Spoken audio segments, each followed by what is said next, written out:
Sebelum kedatangan Islam, bangsa Arab Quraisy telah mengikuti dan meyakini ajaran agama Nabi Ibrahim. Kemudian muncul berbagai ajaran yang meragukan sehingga mereka menyembah berhala dan berbagai bentuk pemujaan. Oleh karena itu, yang menjadi salah satu substansi dakwah Nabi Muhammad SAW saat diangkat menjadi Rasul adalah mengajarkan tauhid. Kemudian dalam tatanan kehidupan sosial masyarakat Arab sebelum Islam terdapat pada suatu tradisi yang melanggar etika dan hak asasi manusia. Berkaitan dengan hal tersebut, maka saat diutus menjadi Rasul, substansi 5 dakwah Rasulullah SAW di Mekah adalah mengangkat dan melindungi hak asasi manusia. Kemudian sahabat yang ditunjuk Rasulullah SAW menjadi penjaga saat semua pasukan menyalakan obor adalah Ali bin Abi Thalib. Pesan Rasulullah SAW dalam khutbahnya kepada umat muslim bahwa beliau telah tinggalkan 2 hal yang berharga, yaitu Al-Quran dan As-Sunnah. Berikut merupakan salah satu substansi dakwah Rasulullah di Mekah adalah mengajarkan ketauhidan. Tawaf yang terakhir dilakukan Rasulullah SAW beserta para jamaah sebelum kembali ke Madinah disebut tawaf wada. Berikut ini perbedaan kalender Hijriah dan Masehi kecuali, ya jawabannya semuanya benar kecuali yang A. Kalender Masehi berdasarkan revolusi bulan, kalender Hijriah berdasarkan revolusi matahari. Pokok ajaran yang disampaikan Rasulullah SAW yang pertama di Mekah adalah keimanan.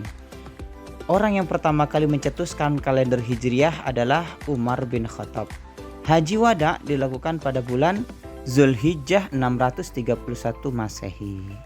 Berikut tanda dipilih dan diangkatnya Nabi Muhammad SAW sebagai Rasul adalah diturunkannya wahyu pertama. Pada saat Nabi Muhammad bertemu pendeta Bukhairah menyatakan bahwa Muhammad akan diangkat sebagai Nabi dan Rasul. Berikut merupakan sembahan masyarakat Quraisy kecuali Ma'abi. Pada awal mula dakwah di Mekah, Rasulullah SAW berdakwah beserta sahabatnya.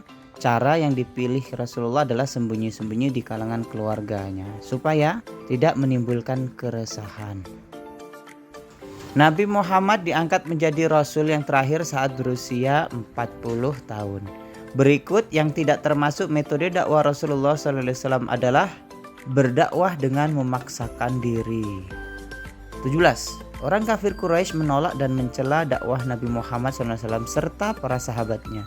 Semua hambatan tersebut dihadapi dengan hati yang tenang. Mulai tahun keempat kenabian, dakwah Nabi Muhammad SAW dilakukan dengan cara terang-terangan. Kemudian kaum kafir Quraisy berusaha memisahkan Rasulullah SAW dengan Abu Thalib karena Abu Thalib adalah orang yang paling kuat. Masyarakat Makkah banyak menyembah berhala dan melakukan kemaksiatan sebelum datangnya Islam. Masa tersebut adalah masa jahiliyah.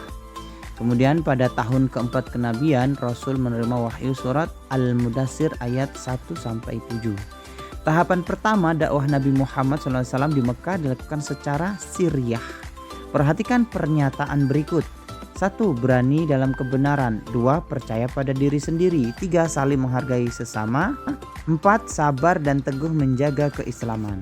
Sifat dan kepribadian as-sabiqunal awwalun ditunjukkan pada nomor 4. Sabar dalam menjaga keimanan. Nabi Muhammad SAW berdakwah di kota Mekah selama 13 tahun, ya. Sa'ad bin Abi Waqqas masuk Islam melalui Abu Bakar As-Siddiq. Pada fase dakwah di Mekah secara sembunyi-sembunyi, as-sabiqunal awwalun masih menyembunyikan keislaman mereka dan tidak ingin dipaksa untuk keluar dari agama Islam sebab para as-sabiqunal awwalun memiliki sikap teguh pendirian. Nama ibu Nabi Muhammad adalah Siti Aminah. Berapa jumlah anak Nabi Muhammad? 7 orang. Sahabat Nabi yang pertama masuk Islam dan sangat banyak membantu kemajuan Islam adalah Abu Bakar As-Siddiq. 30. Raja yang telah menolak dan membunuh utusan Rasulullah SAW dengan kejam adalah Raja Persia yang akhirnya kerajaannya kocar-kacir. Sahabat yang diminta Rasulullah SAW melanjutkan menyembelih kurban hingga 100 ekor saat Haji Wada adalah Ali bin Abi Thalib. Berikut cara yang dilakukan Rasulullah SAW dalam dakwah terang-terangan adalah mengumpulkan mereka kaum Quraisy di mana? Di bukit. Pada saat Rasulullah SAW dan rombongannya tiba di kota Madinah, kedatangan beliau langsung disambut dengan meriah oleh kaum Muhajirin yang telah terlebih dahulu tiba dan kaum Ansor dengan melantunkan sholawat Badar setibanya di Madinah. Program pertama beliau adalah menentukan tempat di mana akan dibangun masjid. Dalam piagam Madinah disepakati bahwa jika salah satu kelompok yang turut menandatangani piagam ini diserang oleh musuh, akibatnya kelompok yang lain harus membelanya dengan menggalang kekuatan gabungan. Kemudian berikut upaya yang dilancarkan oleh kaum kafir Quraisy setelah mendengar rencana hijrahnya Rasulullah SAW dari Mekah ke Madinah adalah merencanakan pembunuhan terhadap Rasulullah SAW.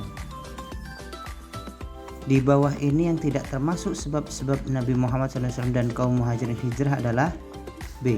Ada paksaan dari kafir Quraisy. Kemudian ada 3 kabilah yang sangat besar yang berkuasa di kota Madinah. Mereka adalah kabilah Aus, Khazraj, dan Yahudi. Kemudian di manakah Nabi Muhammad SAW wafat? Di Madinah. Bagaimana sikap orang-orang Madinah ketika Nabi Muhammad hijrah bersama sahabatnya Abu Bakar As-Siddiq? Menerimanya. Jika kita sebagai kaum muslimin mencintai Nabi Muhammad SAW, maka yang harus kita lakukan adalah D. Jawaban A, B, dan C benar. Baiklah anak-anak, khusus untuk 5 soal esai di bawah ini, silahkan kalian jawab dengan baik dan benar. Usahakan kalian cari jawabannya di LKS atau di internet. Semoga 40 soal pilihan ganda ini dan 5 soal esai ini bisa kalian pahami sehingga ujian akhir semester ganjil tahun ini menjadi kesuksesan buat kita semua. Amin ya rabbal alamin. Salam sukses bersama. Wassalamualaikum warahmatullahi wabarakatuh. See you next time.